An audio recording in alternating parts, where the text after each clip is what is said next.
Beneath His royal banner, let we praise your fall. Exalt the King of heaven and earth, and crown Him Lord of all. Para po sa ating opening song, awitin po natin ng Rejoice Ye Pure in Heart. Kayo po ay tumayo.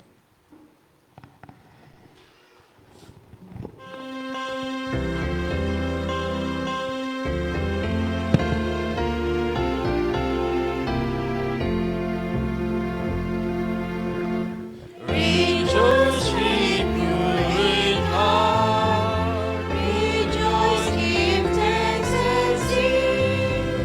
Your first banner wave on high, the cross of Christ your King. Rejoice, rejoice. Rejoice, give thanks and sing. With voices full and strong, As ocean surging praise, send forth the sturdy song. sons of ancient days, Rejoice, rejoice, rejoice, give thanks and sing. With all the angels' voice, with all the saints on earth, pour out the strings of joy and bliss through rapture. loveless mirth. Rejoice, rejoice, rejoice, give thanks and sing. Yes, all through life's long path, enchanting as we go, from youth to age, by night and day, in gladness and in hope. Rejoice, rejoice, rejoice, give thanks and sing. Praise Him who reigns on high, the Lord whom we adore, the Father, Son, and Holy Ghost, one God forevermore. Rejoice, rejoice, rejoice, give thanks and sing.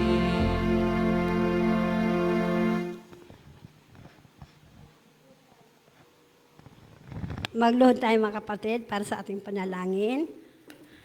Dalaygon, may gugman o Diyos, nakaisakatasan sa kami sa mga langit, nagpasalamat kami kani Maginoo, sa tibok simana sa apong paglabigar ibabaw ng kalibatan na o Diyos. Ikaw kuno na nagaba nagkapanalangin sa matag sa kanamo Ginoo, gani may karong rasa, dalaan mo ko sa kanabuhi, nagsubi pagdahil sa lugar ng ngalan. O Diyos Ginoo, naniya kami karuntak na Diyos, yan ang araw ng Sabat. Hinat Ginoo, tabangan mo kami Diyos, ng taboban mo sa Banal Espiritu, nga among pagatunan karong adlaw, mapatik sa among sa kasing Ginoo, may kinigabayan na mas kalapad kanimo. Nalusab na mo kin Diyos ang mga kaigsuunan, nga wala pa nakarating din nilapita sabay sambahan, hinat Diyos kung nasa daanan man sila, mabansayan mo sila Ginoo, makarating ng malulati. Iban sa mga kapatid namin, mga kabinoon, nga hindi pa nasa malig na karamdaman, naghayo kami Diyos nga ta ipuin mo ang kanilang tagsa-tagsa nga makalawasan. Ang maayo na sila Ginoo sa sunod Sabat na pagsimba namin, kapiling namin sila. Diyos malion, naghayo kami nga ta. Usahan mo kas misa panalangin, bukuson mo kami sa dakong gugmahdi kanimo Diyos.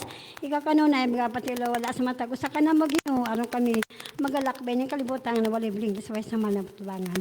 Daghan pa o Diyos ang kinahanglan ikaw lamang na beluntanan. Pasalon mo kami sa daghan namo mga kasalanan. Tungod lamang sa Jesus ang among bugtong manulas kanamo. Amen.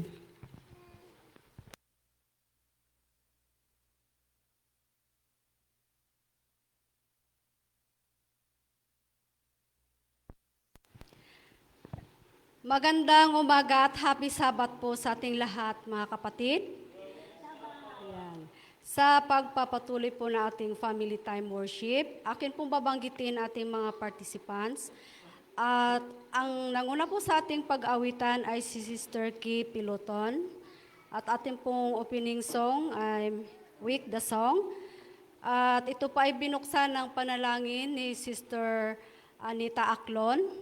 At kasunod po nito ang message ni Brother Milky Aclon. At atin na pong isunod ang message ni Brother Milky Aclon. Magandang umaga sa atin mga kapatid.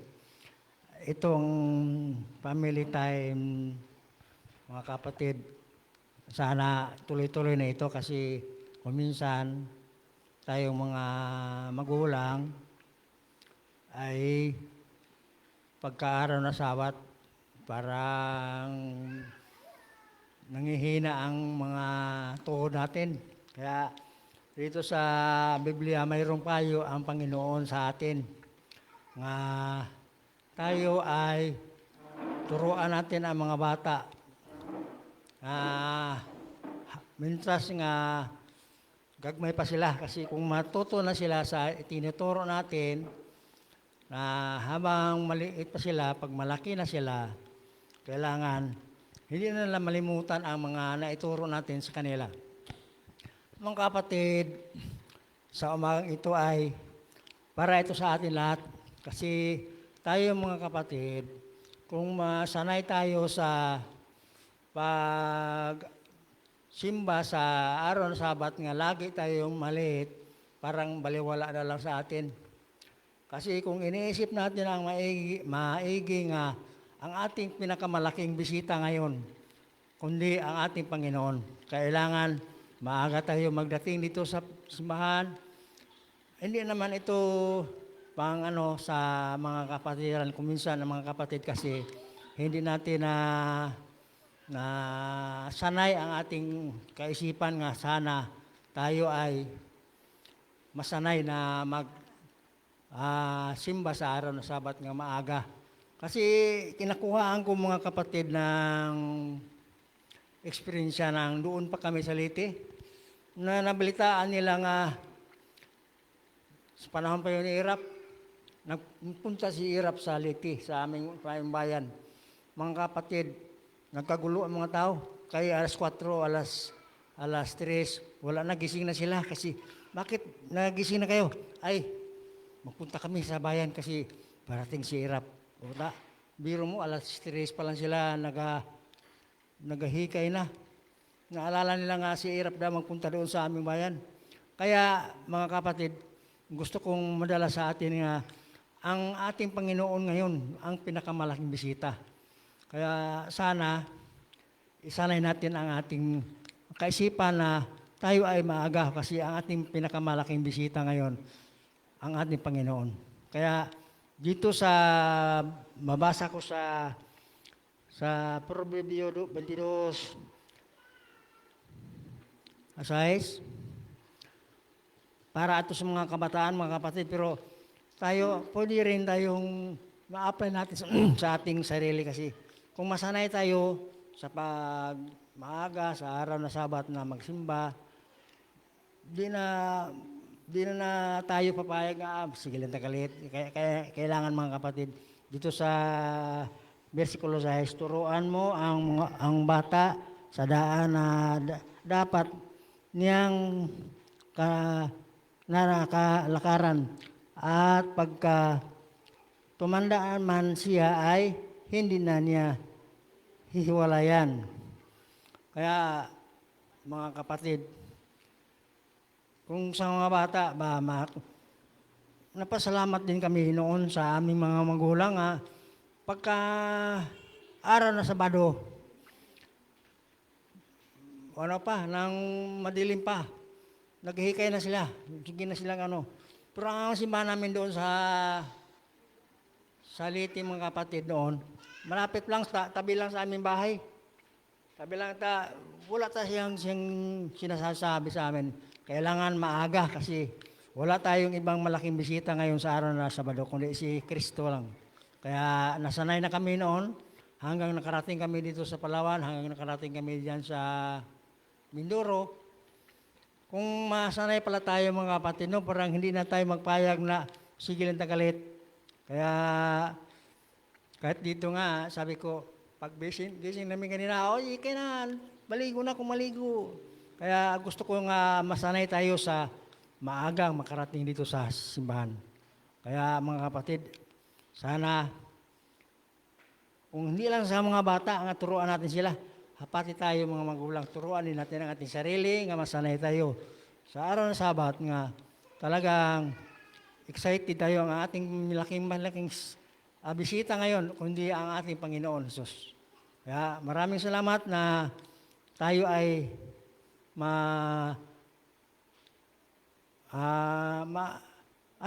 maipasok natin sa isipan nga tayo ay magsanay sa paggawa ng mabuti.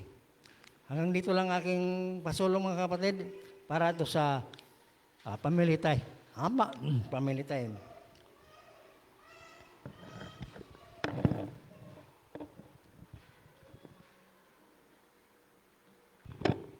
Maraming salamat po sa mga participants na tumanggap po sa kanilang mga bahagi. At atin na pong itusunod na ating Sabbath School worship.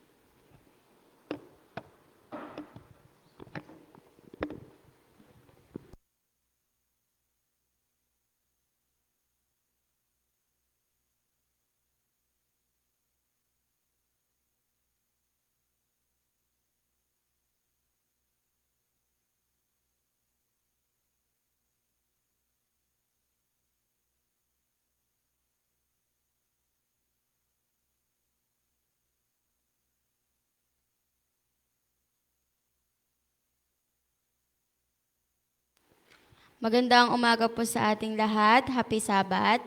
Para po sa pagsisimula ng ating Sabbath School, tayo po muna ay mag-awitan. For our first song, let's sing, Worthy, Worthy is the Lamb.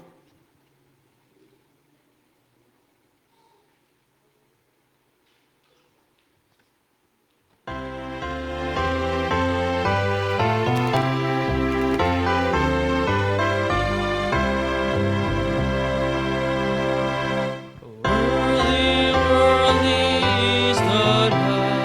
Worthy, worthy is the Lamb. Worthy, worthy is the Lamb that was slain.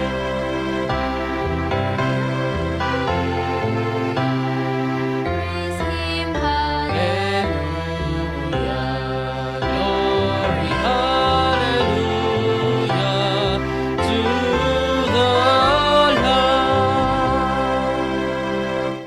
Savior, let thy kingdom come, now the power of sin consume. Bring the blessed believe you, Holy Lamb.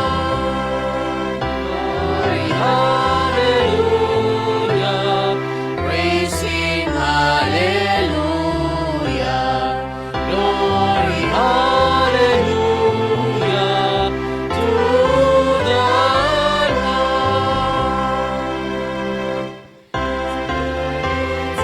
Moment feel, love Him, serve Him, praise Him still. There on Zion's hill, see the Lamb. Glory, hallelujah, praise Him, hallelujah.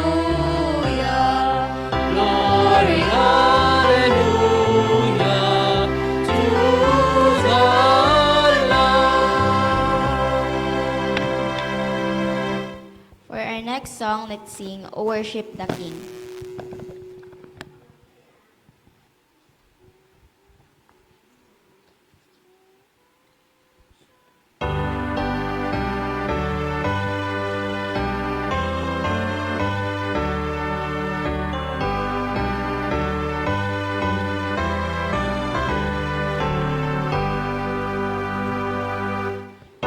Worship the King, all glories above.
For our next song, let's sing Wake the Song.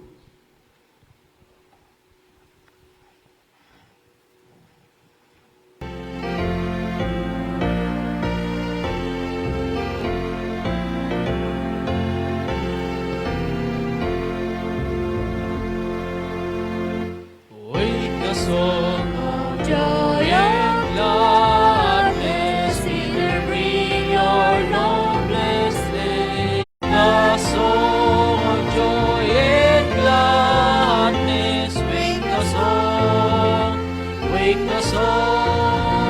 the song of jubilee.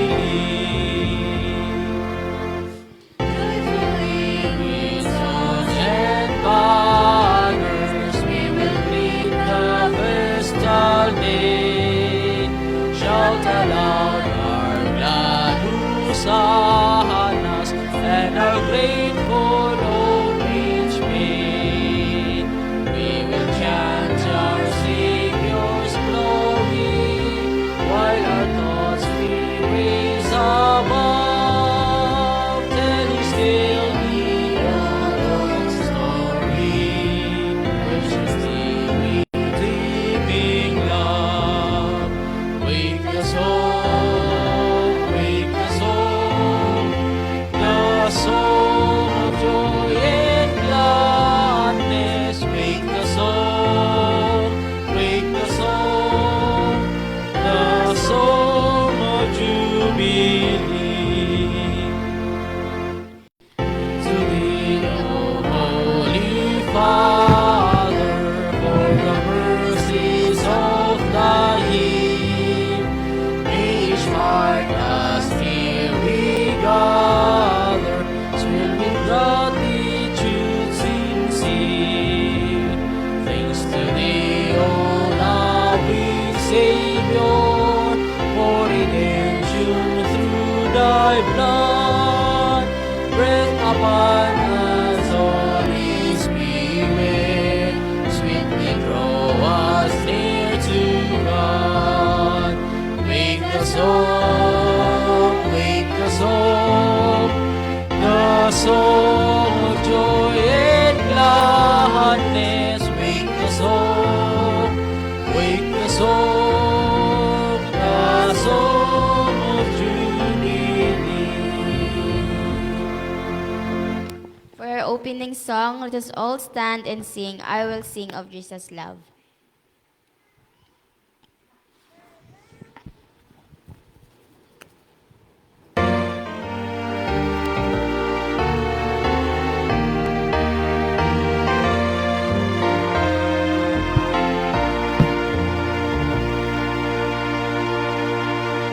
I will sing of Jesus' love, sing we. Oh, first love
tayo po ay lumod para po sa ating panalangin.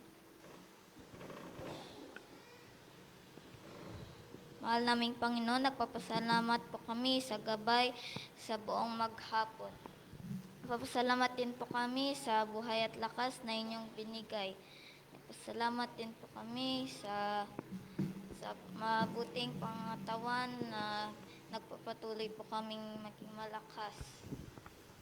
Ang hinihiling lang po namin na makauwi po kami ng maayos na at malayo sa mga aksidente o sa anumang mga pakamakan. Ito lang po ang aking panalangin sa pangalan ni Jesus. Amen.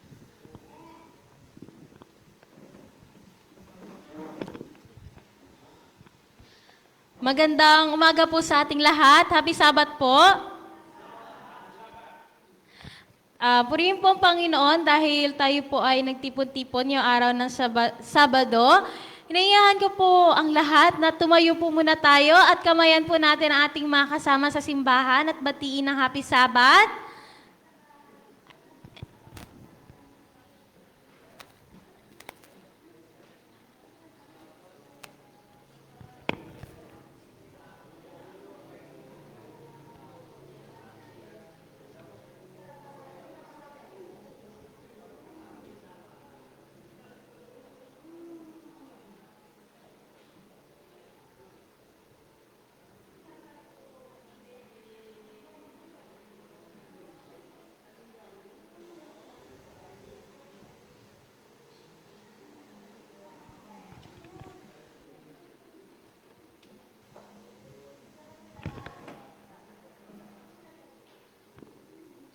Ayan, maraming salamat po.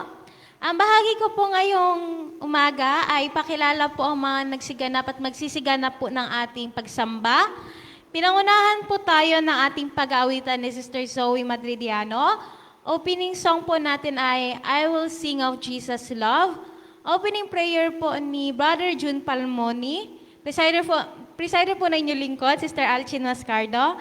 At pagkatapos ko po, kung makakaabot po ang ating secretary, magkakaroon pa tayo ng secretary's report ni Sister Eliza Mascardo.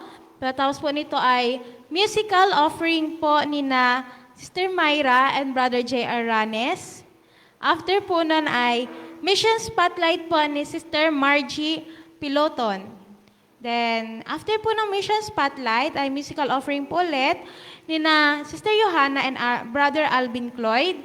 Pagkatapos po nito ay promotional talk po ni Sister Johanna Halcon. Then, darako na po tayo sa ating lesson review na by class. Then, closing song and closing prayer po ni Brother Ronnie Ranes. Bago po ako uupo, ay iniyahan ko muna na buksan po natin ang ating mga Biblia sa may Hebreo 10 verse 24 and 25. Ito po ang sinasabi, ating pong nakita, at tayo'y magtinginan upang tayo'y mga ugyok sa pag-iibigan at mabubuting gawa. Verse 25, na huwag nating pabayaan ang ating pagkakatipon na gaya ng ugali ng iba, kundi mangag-aralan sa isa't isa, at lalo na kung inyong namamalas na nalalapit na ang araw. Tayo po ay patuloy sa ating paggawa ng kabutihan at tayo po ay sama-sama sa paglingkod at pag-antay sa ngalawang pagparito ng Jesucristo. Tayo po ay patuloy sa ating pagpuri sa Panginoon. Inibigay ko na po ang pagkakataon kay Brother J.R.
aking gagawin, tatawagan ko siya, si Jesus. Kung kailan kailangan siya, palaging naroon at naamay siya, si Jesus. Kapag hindi ko na makaya, sa Kanya lang ako aasa.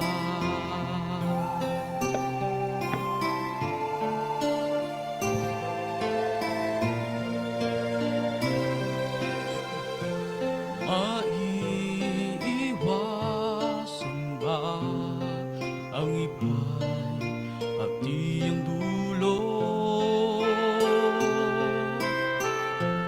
Ang kaibigan ay nagbibigay sama ng loob. Kung ako'y masaktan, saan pupunta ang aking gagawin? Tatawagan ko siya, si Jesus. Kailan kailangan siya, palaging naroon at karamay siya, si Jesus. Kapag hindi ko na makaya, sa Kanya lang ako aasa. Si Jesus, kung kailangan siya, palaging nakaramay siya, si Jesus. Kapag hindi ko na makaya, sa Kanya lang ako aasa. Kay Jesus lang tayo umasa.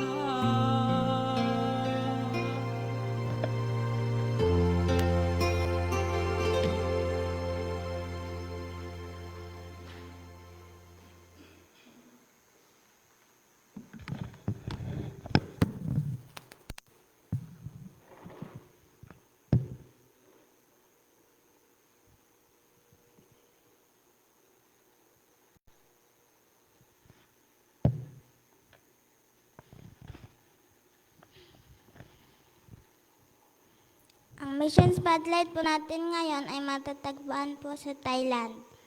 Ang title po nito ay Misyonero o Bakasyonero. Nagunat si Renato sa lobby ng kanyang apartment habang naghahanda para sa isang pagtakbo sa umaga sa Bangkok, Thailand. Ang 36 taong gulang na Seventh-day Adventist volunteer ay dumating isang araw na mas maaga upang maglingkod bilang isang misyonerong guro sa isang Adventist school. Isang matandang babae ang lumapit sa kanya at diretsong nagtanong, "Sino ka, bagong guro?" Sabi ni Renato. "Saan ka galing, Brazil?" "Malayo ka sa bahay, magtuturo ka ba sa paaralan?" "Oo." "Kung gayon, mula sa araw na ito, ikaw ay magiging anak ko, aalagaan kita." Kinabukasan ay Sabat at ipinakilala ng babaeng si Renato sa kanyang asawa sa simbahan, kaya, "Ikaw ay aking bagong anak," sabi ng lalaki. "Huwag kang mag-alala tungkol sa iyong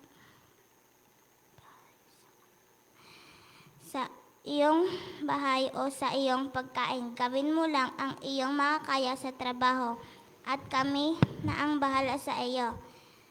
Sa sumusunod na 2 linggo, araw-araw ay inimbitahan ng matandang mag-asawa si Renato sa kanilang apartment. "Halika dito at uminom ka ng tsaa sa amin," sabi ng babae. "Pakinggan natin kung ano ang nasa isip mo para sa susunod na araw," sabi ng lalaki. "May kailangan ka ba?" Sa 15 araw, ang lalaki ay nagtanong kay Renato sa isang bagong tanong na nagsasabing, "Nagpunta ka ba sa Thailand upang maging isang misyonero o isang bakasyonero. Bakasyoneros.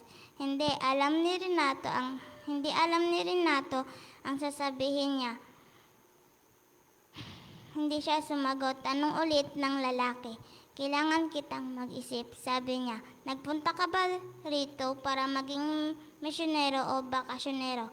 Naunawaan ni Renato ang gusto niyang malaman. Ang Thailand ay isang kahangahangang lugar. Hindi lamang na mayroon itong magagandang mga dalampasigan sa timog, ngunit kilala rin ito bilang lupain ng mga ngiti. Ang mga bisita ay tinatrato ng mabuti. Ang mga misyonero ay maaaring magambala ng mga pagkakataon para sa kasiyahan. Hindi nakasagot si Renato sa lalaki. Nang ika-16 na araw, isang Sabat, pumunta si Renato sa simbahan at binati ang matatandang mag-asawa na ngayon ay nakita niya bilang kanyang mga ampon na magulang. Gusto niyang makipag-usap, ngunit wala siyang oras. Una, kailangan niyang lumahok sa serbisyo ng pagsamba sa simbahan. Pagkatapos ay pinamunuan niya ang isang patlak para sa isang grupo ng mga kabataan. Pagkatapos, noon ay 3:30 na ng hapon na ang plano niyang umuwi para umidlip, siya ay napagod. Habang umiidlip, nakatanggap ng tawag si Renato. Anak iyon nang umampon sa kanya. Ipagdasal mo si tatay, sabi niya. Hindi maganda ang kanyang pakiramdam. Umalis si Renato sa apartment na naka-pajama. Nakita niya ang dalawang ambulansya na dumarating at umalis. Pagkatapos ay narinig niya ang balita na namatay ang kanyang tatay-tatayan. Biglaan ang lahat na napaisip siya ano ang susunod na mangyayari. Anong nangyari sa aking nanay-nanayan? Si Renato ay nagkaroon ng pusong pakikipag-usap sa Diyos. Sa panahon ng libing, bigyan niyo po ako ng lakas na sagutin ang tanong na ibinigay sa akin ng aking tatay-tatayan. Ang panalangin niya, ako ba ay nagpunta rito para maging misyonero o bakasyonero? Pagkatapos ng libing, nangako si Renato sa kanyang nanay-nanayan na parito ako para maging isang misyonero at hindi isang bakasyonero, sabi niya. Alam niya na ito ay isang desisyon na ginagawa sa pamamagitan ng trauma. Ngunit ang trauma ay nagbigay sa kanya ng lakas para magdesisyon. Nais niyang ginawa niya ang desisyon ng mas maaga. Matapos magpasya ng maging isang misyonero, ang lahat ay tila nangyari sa tamang pagkakataon. Dati iniisip ni Renato kung nagsisimula na ba siyang magmisyon sa huling bahagi ng kanyang buhay. Siya ay 36 taong gulang at maraming mga voluntaryo sa misyon ay nasa 20 anyos. Nagtataka siya bakit ako ay nagsisimula ngayon. Naguluhan din siya nang magtanong ang mga tao hanggang kailan ka maglilingkod bilang voluntaryo. Hindi na siya nakasagot. Nang nakarating siya sa Thailand, hindi siya sigurado kung misyonero siya o bakasyonero, pero hindi na. Ngayon siya ay magiging isang misyonero sa Thailand at saan man siya ipagdala ng Diyos. Kahit na umalis ako sa Thailand, idinadalangin ko na panatilihin akong konektado sa Diyos sa Adventist Volunteer Service o anumang iba pang misyonero na magpapahintulot sa akin na maglingkod bilang isang misyonero at hindi isang bakasyonero, sabi niya. Ipinalangin ang mga misyonarin tulad ni Renato sa Ikamay International School sa Bangkok, Thailand. Habang ipinapahayag nila na malapit nang dumating ang Panginoon.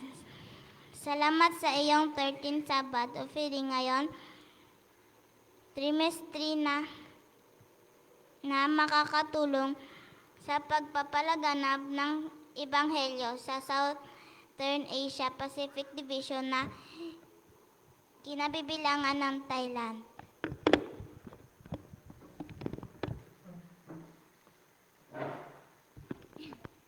Maraming salamat, Sister Margie. Kung tayo po ay tatanungin, tayo po ba ay misyonero o bakasyonero dito sa lupa?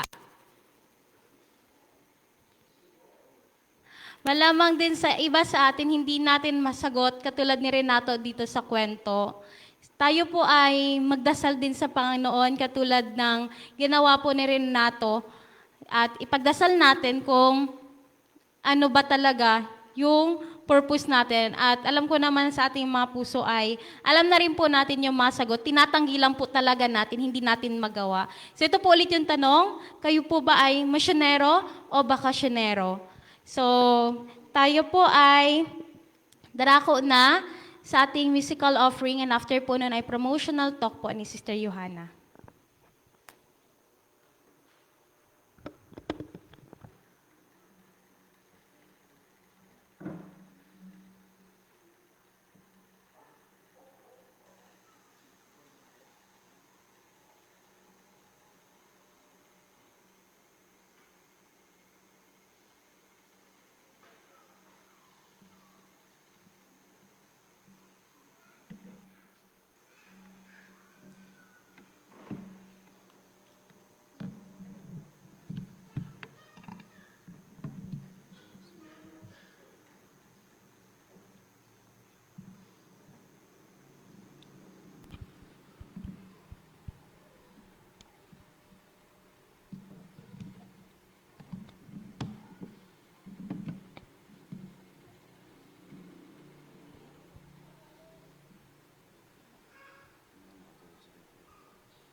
truths that they discover and the memories they uncover become the light that leads them to the road we each must find. Oh, may all who've gone behind us find us faithful. May the fire of our devotion light our way.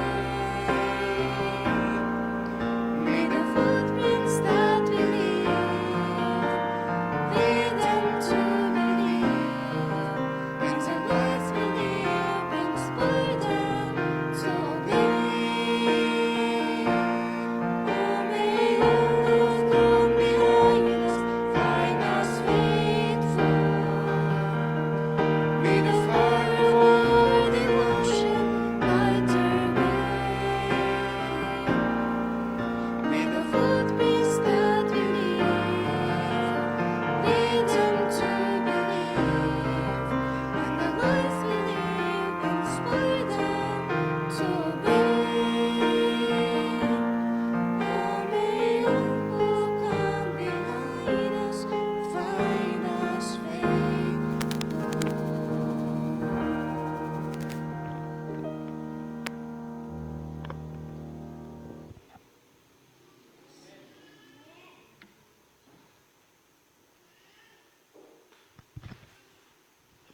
Ayan. So magandang umaga po sa ating lahat and happy Sabbath po. So, first time ko pong magsalita dito po sa harap ninyo. So, ayan, kinakabahan po ako.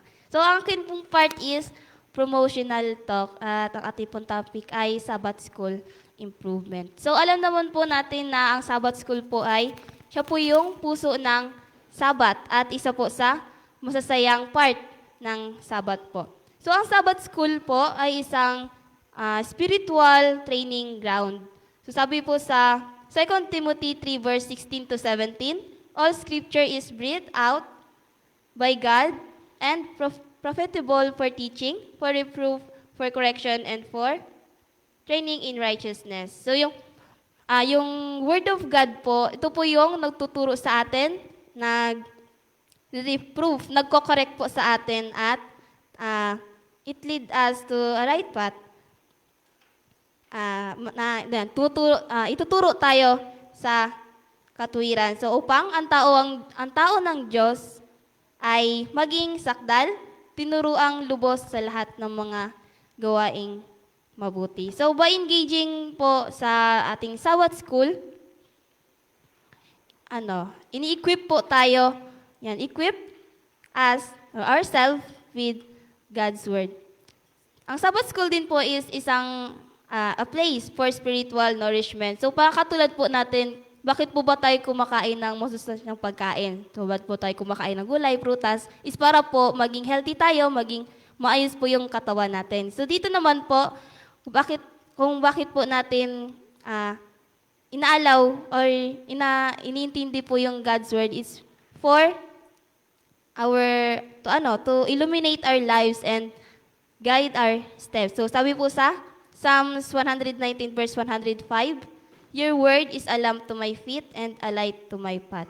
So ang Sabbath School din po is, makita po din dito natin ng fellowship and encouragement. So during discussion po, yun po yung bonding natin, no, na may mag-share na insight nila, may magsusupport. So with that po na papalakas po natin yung faith natin, na-encourage po natin ng isa't isa na mag-share po ng mga insights natin. And then, personal growth and sharing. So, sa Sabbath School, dito rin po natin ma-develop yung character natin at natututo tayo na magsalita, mag-share po, at spread po yung words of God. So, ito po ay mga basic lang po na to improve our Sabbath School experience. So, una po is preparation, syempre. So, syempre, bago mag-Sabado, prepared na po yan lahat ng gamit natin, yung damit natin. So, para po maaga tayo sa Sabbath School. And then, ang preparation po is dapat prepare din po ang ating heart and mind para po tumanggap sa mga lessons, sa mga pwede po nating matutunan. And then, active participation. Sabi sa Proverbs 27 verse 17, iron sharpens iron and one man sharpens another. So, yung experience po ng isa, yung pag-share niya ng experience niya, ay pwede pong makakuha ng idea doon sa isa din po na para po malagpasan kung ano man po yung mga says niya. So, makukuha siya ng idea.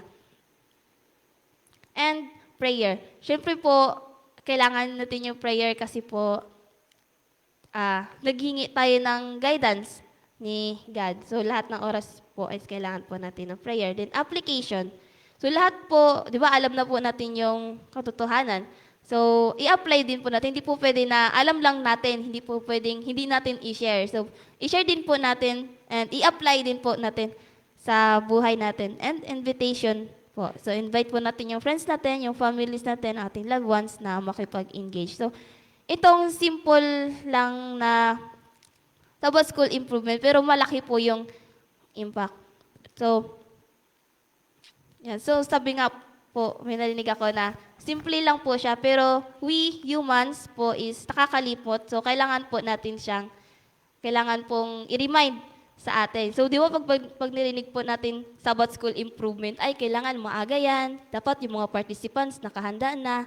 Yung mga simpleng bagay na po yun. Simple lang po yun siya, pero makakalimutan po natin. So, kailangan pa rin pong i-remind sa atin. So, lagi po natin, tandaan po natin na ang Sabbath School po is a gift from God. Kasi po, sa Sabbath School, ito po natin, yun nga, ma-develop yung character natin. Dito po natin naintindihan ng mas gusto yung God's Word. And sa Sabbath School din po, nabubuo yung band natin. Kasi po, di ba, during discussion, ayan, and strengthen our faith at nakapag-build po tayo ng meaningful connection sa isa't isa, lalo na po sa church family natin. So, yun lang po. Kunti lang.